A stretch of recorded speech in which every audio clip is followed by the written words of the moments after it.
Alright, so this is Matt Abelson doing a short interview. So, first question, how long have you been skating? 18 years. Alright, why did you start and what made you stick with it? I started for just the sake of having something to do when I got out of school, being bored, not wanting to play video games like everyone else, trying to get out of the house, be outside, My parents had a thing with putting me on the front porch, shutting the door, saying go do something. So I decided to pick up something that was constructive in a way. Alright, so what skaters have influenced you the most? First skate video I ever had was Rodney Mullen versus Daewon Song, round 2, 1999, and still to this day, I keep in touch with Daewon Song all the time. I'm always talking to him. He impacted my creative process a lot.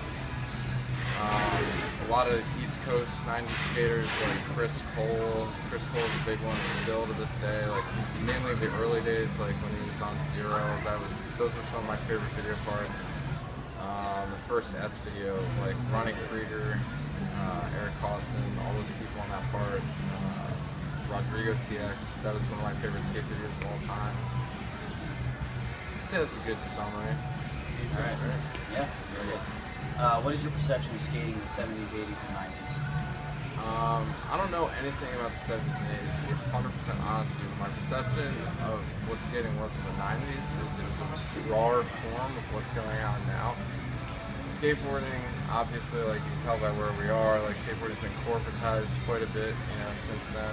And back then, it wasn't really people skateboarding trying to get Nike deals, Vans deals. People think Vans isn't corporate, it's as corporate as Nike, Adidas deals now are getting big. It's all about money to a lot of people now.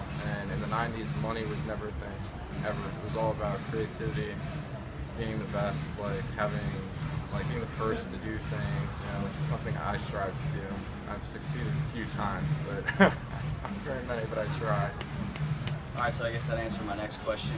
What is your perception of skating now as a skater? Yeah, for me, skating is an art form, a creative expression. It's not just a piece of wood with some wheels nailed to the bottom of it. I'm a musician as well. I taught music for many years. I'm a piano player still to this day. Creative process is really important to me in all aspects of my life, and skateboarding is where I choose to focus as of right now. Alright, where do you see skating in the future? So skating is obviously getting really corporatized. There's a lot of people here right now looking at some skateboarding shoes, which isn't something you would have seen in the past with skateboarding. Alright, and how do you define skate culture?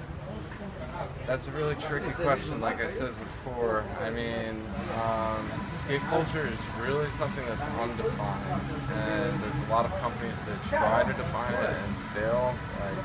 Zoomies, for instance, there's a whole bunch of different things, but they don't really hit the nail on the head. I think it's something that's really defined by the skateboarders and by their video parts, by their companies that they skate for, their teams. And there's a lot of aspects of skate culture, like street league, that are really making it into a professional sport type thing, as opposed to creative expression. So there's two contrasting things that work. There's the corporate side and the creative side, and it's all about finding that happy balance where you're corporatized enough to stay alive and continue it as an action sport type thing, or just go back to where we were in the 90s, where it's not about that at all, and it's just creative expression and fun. But in order to keep something alive, there has to be some amount of corporatism, so it's all about the happy middle. Good? Alright, cool. Thank you so much.